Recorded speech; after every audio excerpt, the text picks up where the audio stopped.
일용할 양식 구독자 여러분 안녕하세요. ESF 이미라 간사입니다. 8월 4일 일용할 양식 10편 11편 1절에서부터 7절의 말씀입니다. 시인은 내가 여호와께 피하였거늘 이라 고백합니다.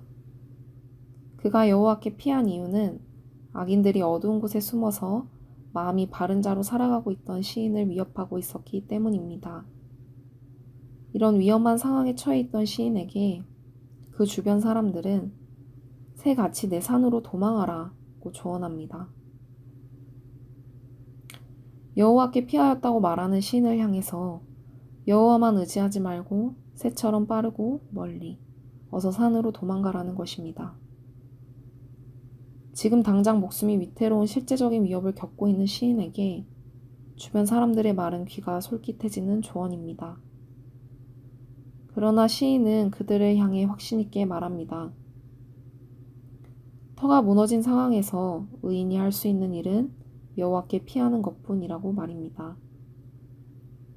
3절에서 말씀하는 터란 이스라엘을 공정하게 다룰 책임이 있는 사람들 또는 공의의 원리 기준을 의미합니다. 즉 인간의 삶의 기본을 이루는 토대인 법, 정의, 도덕과 그것을 집행하거나 따르는 사람들을 의미합니다. 그런데 시인은 그것들이 다 무너진 상태를 경험하고 있습니다. 아무리 의인, 믿음의 사람이라고 한들 세상의 모든 기본적인 질서와 상식, 정의가 무너진 상황에서 현실적인 대안 없이 하나님께만 피한다는 것은 충분하지 않다고 여길 수도 있습니다. 그러나 시인은 터가 무너진 상황에서 자신이 할 수 있는 것은 오직 하나님께 피하는 것이 맞다며 흔들림 없는 고백을 보입니다. 예수님을 믿고 따르며 마음이 바른 자로 이 세상을 살아가려고 할 때 우리가 마주 대하는 현실도 시인이 겪는 어려움과 크게 다르지 않을 때가 많습니다.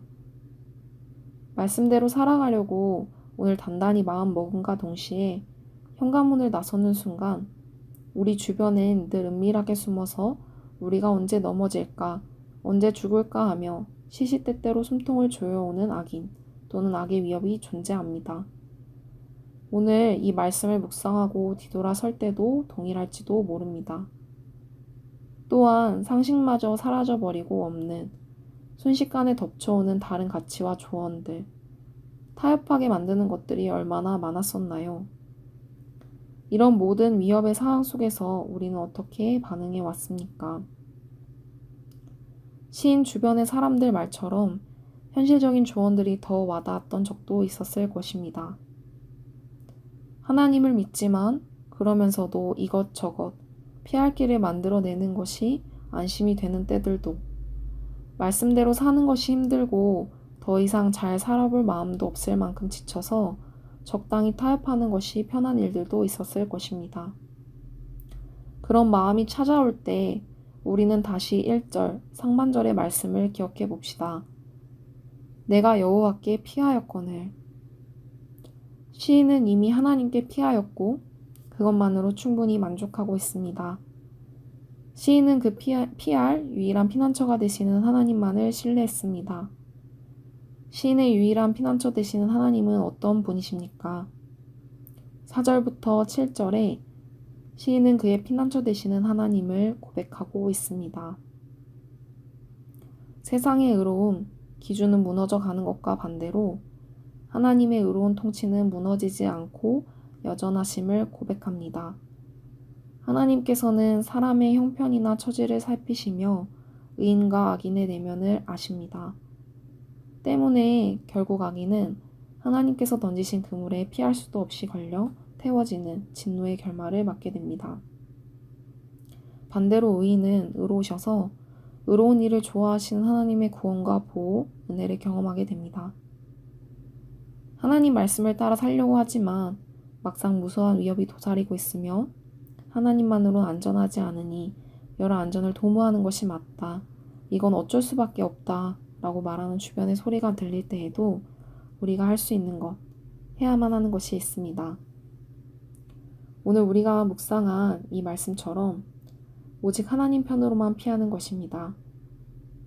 하나님께만 안전함이 있음을 알고 피하며 진실한 믿음의 고백을 나누었던 시인처럼 우리도 우리의 유일한 구원, 절대 무너지지 않을 터가 되시는 우리의 주 예수 그리스도께로 피하는 것입니다. 수풀이 우거진 산이 아닌 오직 의로우심으로 우거진 주님의 품으로 죽음의 위협에서 건져 영원한 생명으로 우리를 보호하시고 인도하시는 그 품으로 피합시다. 모든 사람의 내면을 돌아보시는 하나님께서 오늘도 주님의 말씀대로 살아가려고 발버둥치는 우리의 모든 마음을 아실 것입니다. 우리의 유일한 피난처 되시는 하나님의 품으로 피하며 그 안에서 영원히 안전한 하루를 보내는 일용할 양식 구독자님 되시길 바랍니다.